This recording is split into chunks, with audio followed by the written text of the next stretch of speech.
Does banning American alcohol, does that help? Does saying, we're not going to America, does that help?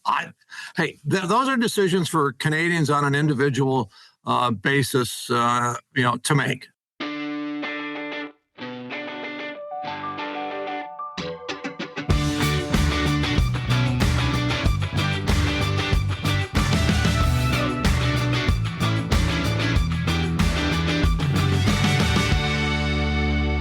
Welcome back to Closer Look across the Village Media Network and wherever you get your favorite podcast. Closer Look, podcast.ca.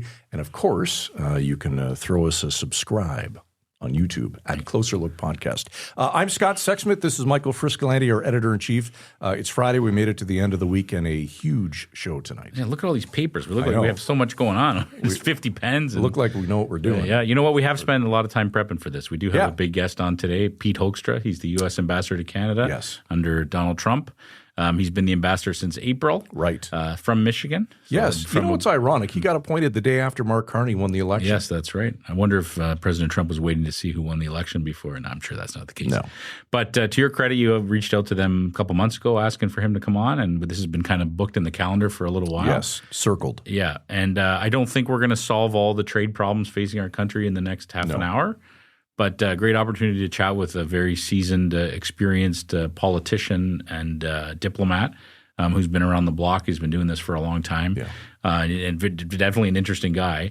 And he's been vocal about what he thinks of, the alcohol ban in Ontario in Canada, for example, things like that.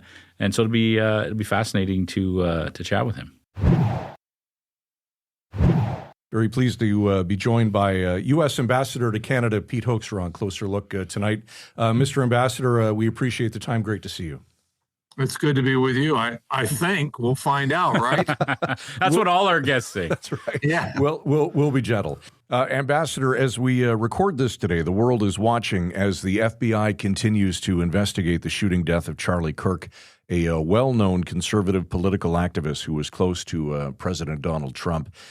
Did you know Charlie, Ambassador? And what's going through your mind as we continue to learn more as this situation unfolds? I knew Charlie. I didn't know him very well, but I've interacted with him on a limited basis. And what's going through my mind, it's just a sad day. It's a sad day for America. It's an awful day for Charlie's family, his friends, the universe, and the sphere that he moved in. It's so tragic. I'm thrilled that he and his family are a family of faith, which gives that family a spirit of hope and optimism as they go through this very, very dark time. Is it encouraging to see so many world leaders, including Prime Minister Carney here in Canada, for example, condemning this attack and all forms of political violence? Of course it is. I mean, we're also right on the cusp of remembering 9/11. Mm-hmm. And I was in Washington at that time and seeing how our friends and our allies stepped up at what was, again, a very dark moment in American history, but recognizing that Canada stood up and I think in Gander welcomed 6,000 folks who thought that they were heading to the United States of America and that they were being diverted. But knowing that we had our friend and ally in Canada saying, hey, how can we help? What can we do today to help America as you're struggling with those tragic events on that day? Of course it helps that our friends are stepping up and expressing their condolences, their prayers in that for America at this time. Okay, we're going to have a great conversation over the next 20 minutes or so, Ambassador. Of course, the reason we invited you to come on the show is because you're the new U.S. Ambassador to Canada. You were appointed back in April and been on the job now for a few months, and you've obviously spent a good portion of that time talking to many Canadians. What have you learned about us that you maybe didn't already know? Well, I think the things that I've learned are things that I can't talk about. So I've made some observations, and oh, okay, that's the Canadian personality and those types of things. And so you'll have to buy my book after I retire, and I can share some of those. But we have a deep friendship. But I knew that before, having lived in Michigan. I knew that and experienced it very much when I was in the Netherlands, because when I was the ambassador in the Netherlands, we had we commemorated the 75th anniversary of World War II, mm-hmm. and both the Canadians and the Americans have a deep history with the Dutch in terms of World War II. You hosted the royal family. You experienced and fought in the Battle of the Scheldt, which was a very difficult battle that was led by the Canadians. We had the Battle of Market Garden, Operation Market Garden. There are lots of Canadians who are buried in the Netherlands. We have the Margraten Cemetery, which has slightly over 10,000 Americans who are buried in Margraten. And what we've both experienced and had the opportunity to experience is the great appreciation by the Dutch people to the sacrifices that both the Canadians and the Americans and other allies, but it was really, a very, very close tie between, the Canadians and the Dutch, the Americans and the Dutch, the Americans and the Canadians for the experiences in World War II. My family, my parents were liberated by the Canadians. You have all of these deep ties and connections that go back. It's amazing. I appreciate you bringing that up, Ambassador. We were just talking about that just before we got on the call. We obviously do enjoy that closest neighborly relationship, I think, of any two countries in the world. Some use the word family to describe our bond. How you've described it, how you feel about it, which is great. How does President Trump feel about that relationship with Canada? Does he see it the same way? Well, the president has expressed a lot of appreciation in a number of different ways to our friends to the north. Okay, but no, the president, I think, feels very fondly. I think in the last few months he's talked about how much he loves the Canadians. He clearly understands the personal ties that cross the border. He totally understands the deep business relationships that we have going across the border, and we also understands I think the historical the ties that we have, not only from World War II, the military ties, but if you go back, hey, he's from a town not founded by the Canadians, but founded by the Dutch. I mean, I think he's got a sense of history in all of these types of things. So, there's a deep admiration and I think an affection for the people north. Absolutely. I'm sure you've heard of this. You might say the people north, right? Because I also do realize one of the things I have learned, there's a good part of Canada that is actually south. That's right. Of a lot of parts in the U.S., including, I think, parts of Canada that are actually south of Holland, Michigan. I know that they're south of Sault Ste. Marie. Absolutely. Michigan. So, so north or south, whatever, a great appreciation for the relationship with the Canadians. I appreciate that, Ambassador. And I don't want to turn the conversation sour right away, but I'm sure you've been asked a lot about the 51st state comments from other Canadians that you've met in the time you've done this job. Where did that come from then? And have we passed that discussion? I am. I've told people I don't talk about it, so I'm not really going to talk about it with you either, other than, saying, when you're working for Donald Trump, okay, and you can see the urgency with which this president has been moving through the first, half year of his presidency. We need to get to results. The results and the mandate have been clearly laid out for us as diplomats around the world. We need to, do everything that we can to improve the prosperity of the American people, prosperity of our allies, but the focus as an American diplomat is the prosperity for America, safety for Americans, and our security. And so those are the things that I am focused on. I ask myself the question, if we're talking about the 51st state, am I improving the prosperity of Americans or Canadians? Am I improving the safety or security of either one of our countries? The answer is no. So thanks. You guys can talk about it tomorrow for 20 minutes if you'd like, about how, boy, that American ambassador was really evasive on that issue. So you can have that discussion tomorrow. I'm not focused on it. All right, Ambassador, what do you see as your mission in this job? In other words, what marching orders did the president give you, and what do you hope to accomplish? Well, like I said, I mean, the marching orders are very clear. The president has said, in my administration, I'm going to focus on increasing the prosperity of Americans and of our country. So this is why you saw the passage of the tax bill 6 weeks ago, because we believe that it's going to drive economic growth and prosperity into the country. You can talk about the security. This is why, I'm sure somewhere along the line we'll talk about tariffs. We believe that for America to be secure, there are certain things that we need to do. We need to improve our deficit. We have to, we cannot sustain ourselves as a global power with a $37 trillion debt that we are increasing every year by $1 to $2 trillion.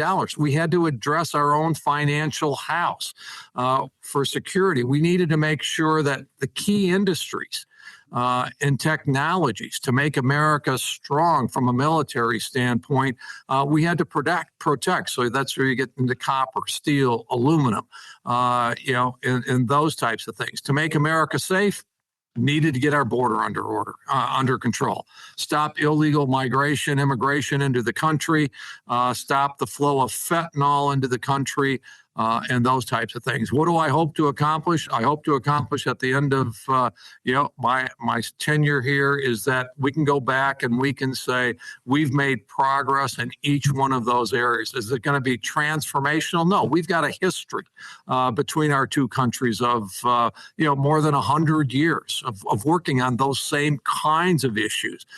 So it's not transformative. But I want to make as much progress as we can in each one of those areas, because if we bring prosperity, security, and safety to America, I think the Canadian people are going to see the same types of benefits. You mentioned tariffs, Ambassador, and I appreciate that answer. I'm hoping that because we have a chance to talk today, I'm hoping you can explain to our Canadian audience sort of the rationale that's driving the tariffs. There's a lot of information and misinformation that people hear. But after decades of prosperous free trade between our countries, what does the Trump administration hope to accomplish with tariffs? Like, what's the end game here? Well, the first thing is never correct the interviewer, but it has not been free trade. Mm-hmm. Okay, free trade is very simple. You hold up a piece of paper and say, what are the tariffs between the two countries? What are the non-tariff trade barriers? And you look, coming from Canada into the U.S., there's nothing on it. Going from the U.S. to Canada, it's a blank sheet of paper. Well, that's not what it is. NAFTA was 1,000 pages long. Mm-hmm. USMCA is the same. There are all kinds of things that are out there. We're striving to achieve fairer trade for both countries, which will drive again prosperity into both countries. What are we trying? So we're trying to accomplish, the fairer trade. The interesting thing is, your prime minister. We've had all this uproar and stuff over the last 7 months. Your prime minister, and I agree with him. Okay, but they've done the analysis, and they said we have the best trade deal of any country in North America. Nope. The West, nope. We've got the best trade deal of any country in the world right now with the United States of America. So that's a pretty good place to be in. What are we trying to accomplish in this relationship? I guess the negotiators have decided that there's not that they haven't been able to reach a new deal that frames us in different ways. And so they've decided to stick with that. But, we have carved out USMCA. and saying no tariffs on that. We're glad that Canada in recent weeks decided that they too would respect the USMCA. I mean, for 6-7 months, we were facing tariffs, significant tariffs on products coming from the U.S. that complied with the USMCA that were being tariffed coming into Canada. We didn't do that. We recognize that there's an ecosystem that is developed because of continuing improvements in trade relationships that have tied our borders together. You're from Ontario, I'm from Michigan. We've got we not only have trade between the U.S. and Ontario and Canada, we have an ecosystem, especially like in automotive, right? I mean, this is not, we'll sell you. We got an ecosystem that says you build something in Ontario in the morning, in the afternoon, it could be on a car going to a dealership or to a customer. That's not trade. That's an ecosystem. I looked at the F-35. Okay, this is a plane that Canada may or may not buy more of. You said you're going to buy 16. I think that's a pretty firm order. I'm not sure it's a good idea for you, because now you're saying, well, for the next 72 state-of-the-art aircraft, we might buy something else. Sorry, I don't think Canada can afford 2 fighter platforms. Okay, but here's what we have: an ecosystem in the F-35. There's 30 Canadian companies that make parts for the F-35. Okay, 30. So every F-35, and there's over 1,240 of those flying out there right now, every one of those has parts manufactured by a Canadian company. It employs 2,000 people across the country. And with the uptick in what we're expecting, and we already have future orders, it could be another 2,000 employees for Canada. That's 4,000 employees, direct employees, that have high quality, high paying jobs because Canada was a part of the F-35 program. There's $3 million of Canadian content on every F-35. With a backlog of 2,400 more planes, booked orders already, that's a potential of over $7 billion of additional business coming into Canada. That's not just a simple, will you buy this, we'll buy that. It's like, no, that's an ecosystem. You're definitely right using that term. We do have that ecosystem. It's been in place for a long time. You talked about auto parts crossing the border multiple times before something is built. But is it fair to say that the tariffs in a lot of ways have drastically altered that ecosystem? There's a lot of industries in Canada that are suddenly all of a sudden hurting really very, very badly, Ambassador. The steel industry, the aluminum industry, the forestry industry. So it has had a major impact on those industries. From where you're sitting, how do you react to that? What do you say to those industries? Well, number one, the tariffs. Okay, everybody wants to blame everything on the tariffs. Okay, the effective tariff rate of Canadian goods going into the U.S., again, as outlined by your government, not the U.S. claiming something, is around 5.5%. Okay, that's not a huge number. We had to do the stuff on steel, aluminum, copper, and some of these types of things because the president wants our country to be secure. And we need the capability to produce those kinds of products in the United States. There have been opportunities to negotiate that and move that forward the Canadian government right now is talking about, maybe we can get smaller sector agreements on those things. But again, for those 4 or 5 items that fall under what we call Section 232 in American law, those tariffs have been put in place on every country in the world because we think we made some not so bright decisions in terms of how we would develop and make sure that we maintain those industries. Is it working, Ambassador? I mean, obviously the goal is to bring more production, more of these maybe steel factories, for example, to America to improve the economy in America. Are you seeing that impact now, or are you seeing the opposite? I mean, you're not going to see it in 7 months. I mean, the economic data for second quarter, I think in the U.S. was that we grew at around 3%. That's a pretty good growth rate. So I think there's some indication that it's working, but this is going to be a longer term thing. You don't build a steel plant overnight.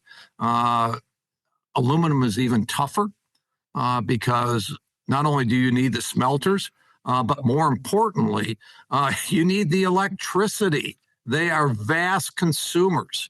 A smelter is a huge consumer of electricity. It's why Canada is so strong in aluminum production because of the abundance and the cost of hydro. It enables you to produce aluminum at a fairly good global competitive price. And so I think, these are the kinds of issues that we need to work through now. We've been trying to work through them, and for some reason we have not been able to get there. Ambassador, how often do you speak to Prime Minister Mark Carney, and what is he telling you? I don't speak to Mark that often. Okay. I talk to, Mark's a busy guy. Okay. He's very, very active in being a good partner, I think, on a number of issues in terms of trade. He's trying to be helpful in terms of Ukraine.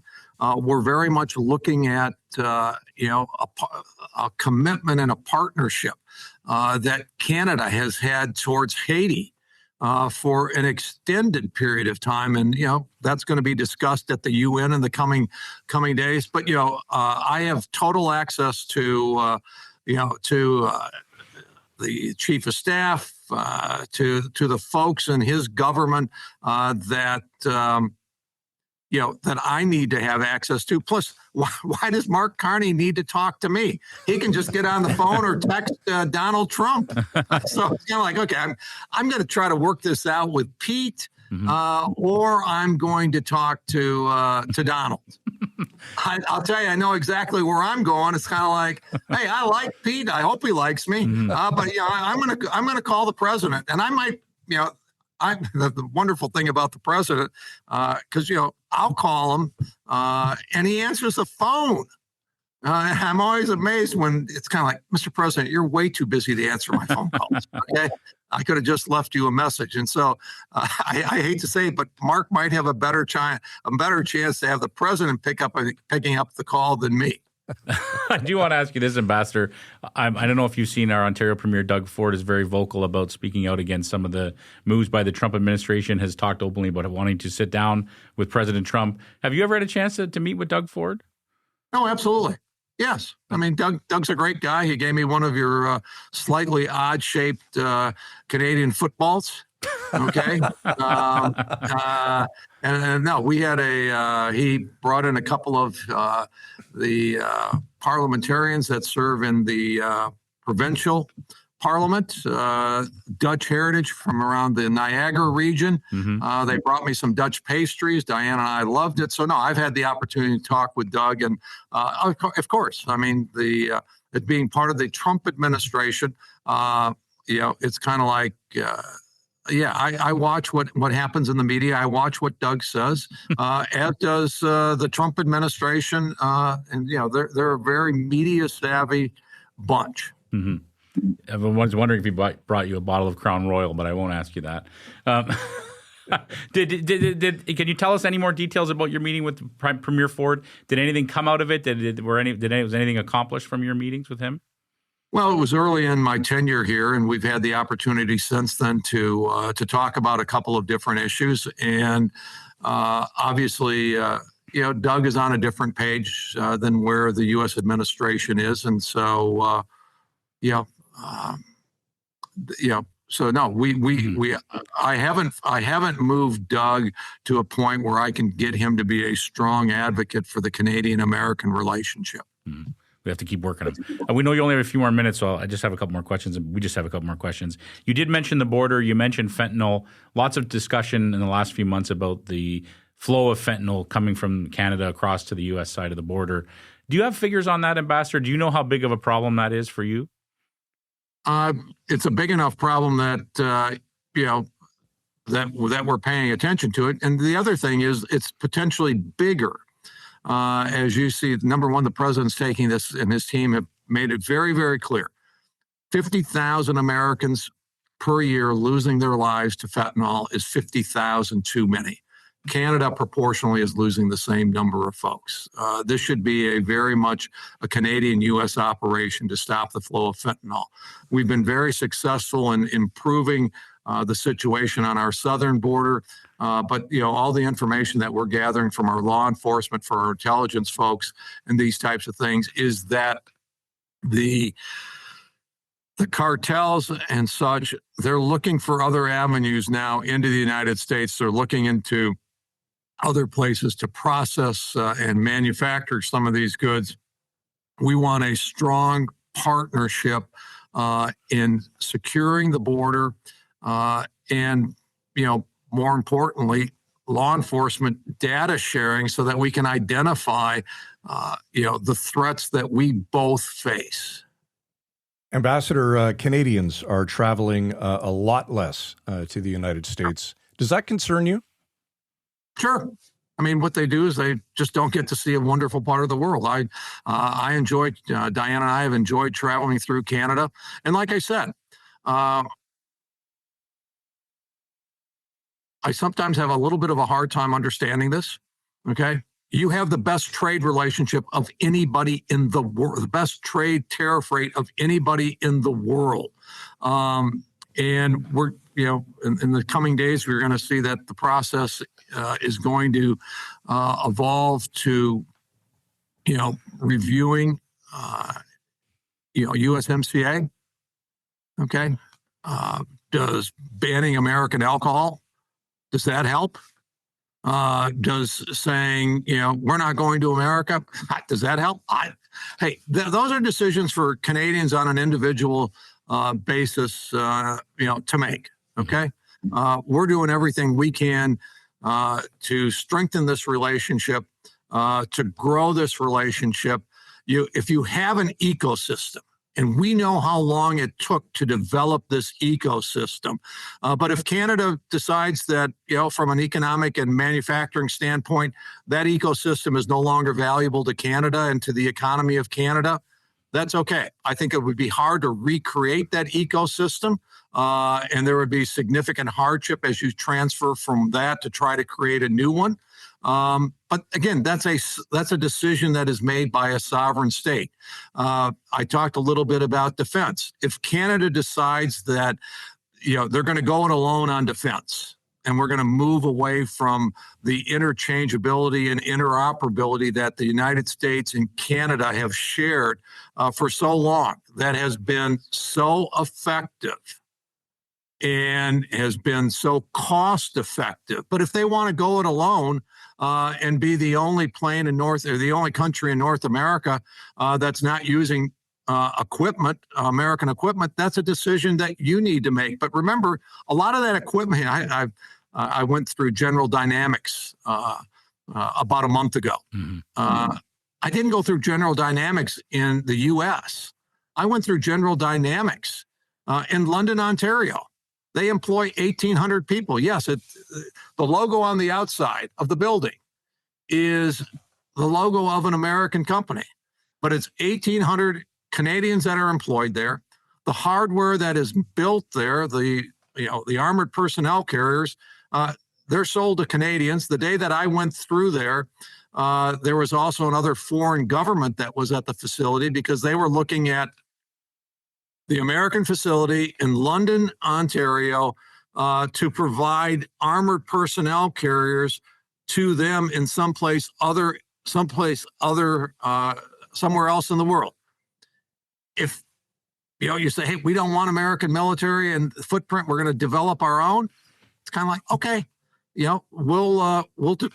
can build those armored personnel carriers in the U.S. and ship them overseas. But right now, we've got a great relationship and a great workforce right here in Ontario that can produce those for Canada and for other places in the world.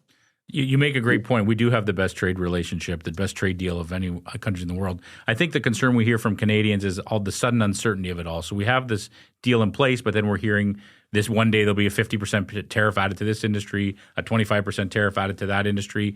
How do we move forward from that, Ambassador? How do we make a deal that brings back some certainty to Canadians and the Canadian industries that employ them? Well, how do you bring back a deal that brings back certainty to America? Mm-hmm. Okay. I've got a lot of American companies that have contacted me and say, hey, Pete, we've been trying to sell into a certain province. Okay. But they've not only put in buy, Canadian, which is fine. We have buy American provisions. I voted for those when I was in Congress. Mm-hmm. Okay. But, their criteria is buy provincial, buy Canadian, buy international. And if you, and if you still haven't found a source, maybe you don't need to buy. And as a last resort, buy American. Mm-hmm. If you really, really, really, really need it, but you can't find it anywhere else, it's okay to buy America. Okay, that's some of the kind of stuff that we hear and feel. Is it the vast majority of what we hear? Absolutely not. The vast majority of businesses that we talk to are saying, yeah, Pete, we listen to all this noise, and yes, some of this does affect us. But we're still doing a lot of business with America, and you're doing a lot of business with us, and it's been a great relationship, and we want it to continue. Take care of the noise, settle this, and let's move forward. Ambassador, I know you're tight for time before we let you go. Anything else you'd like to add? Any closing thoughts? I think this has been much nicer than what I expected. But then again, you're Sault Ste. Marie and you're Ontario, and so you understand how important the relationship is. And I really appreciate this, the opportunity to talk to you and to your viewers. It is an awesome relationship, and I want to be an advocate not only for America, but I want to be an advocate for Canada to America. We're looking for folks in Canada right now that can and I think should be. They should be advocates for Canada because you're Canadians. But at the same time, it would be nice to see more folks who are actually advocates for America. Okay? Donald Trump has given you the best deal of any country in the world. We have the framework and the opportunity to not only take a great relationship and make it much better. Okay? But again, I think that's true. That's what we would like to see. Whether that's what Canada wants or not, that's for your political leaders to decide. Being anti-American, I might as well get in trouble, right? We want to create a little bit of news today, okay? Otherwise, it'll be why should we watch these guys? They never make any news, I'm a politician. I spent 18 years, trying to get enough votes every 2 years to get reelected to Congress. Why I did that? I don't know. People sometimes will question my sanity, but I did that for 18 years, and I recognize that a lot of people in Canada, way too many, have made being anti-American good politics, mm-hmm. being anti-Donald Trump being good politics. The only thing that I would lay out there for people to consider, when I ran for office, we always said good politics is good policy. Mm-hmm. Or good policy, excuse me. I got that backwards. Good policy is good politics. All right? Maybe that's something that we should all focus on. Let's do good policy so that that ends up being good politics, because that will bring prosperity, security, and safety to our countries. And we will have more of that if we do it together mm-hmm. rather than doing it separately. Can I just follow up on that, Ambassador, real quickly? I think, do you and the Trump administration understand that I think some of that anti-Americanism or frustration with America is because of the tariffs that have come in place in the last few months, all the uncertainty they brought, the job losses they've triggered, things like that. That's what's triggering the Buy a Canadian movement, for example. Right.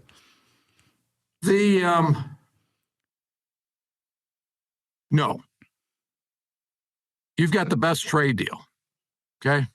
Other countries are dealing with this and have dealt with it in in different ways. We've got new agreements with the EU. We've got new agreements with Japan. We've got new agreements with South Korea. We've got the EU. We got the UK. We've worked through that.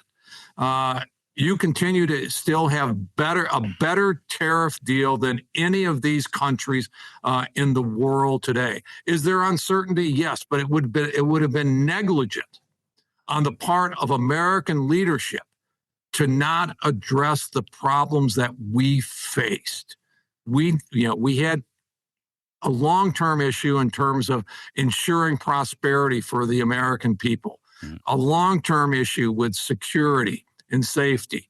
And if the Canadians want to be mad about us addressing, the internal issues that we had, they can do that. But in the long run, North America, the West, and all of that will be in a stronger position if we have a strong America, rather than if we had an America that was collapsing and having a debt crisis or unable to deal with the military threats out there because we just couldn't produce the things that we needed to produce. We saw this, I witnessed this when I was in the Netherlands.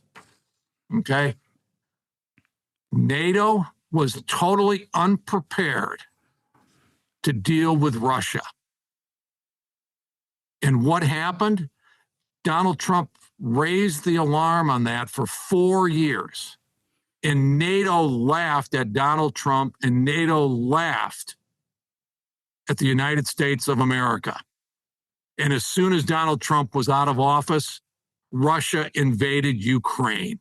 That is what weakness in America, and that is what weakness in the West will get you. We are fighting for a strong America. We are rebuilding America to be respected and strong.